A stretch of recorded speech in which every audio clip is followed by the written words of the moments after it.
И вообще мы довольно криво представляем себе эволюционное древо. Потому что мы все учились по школьным учебникам зоологии, которые, конечно, хорошие, но в них все очень последовательно. У них вот сначала червячки, потом рыбки, потом млекопитающие.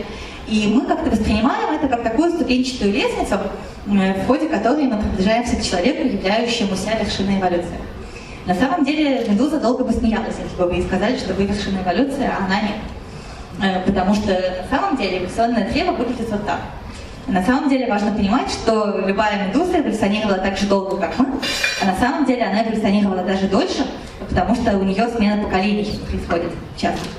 То есть существует огромное количество разных животных, которые разным образом приспосабливались к среде обитания. Мы с вами приспосабливались к среде обитания за счет интеллектуальной деятельности, за счет способности читать друг другу лекции и строить клубы, правила.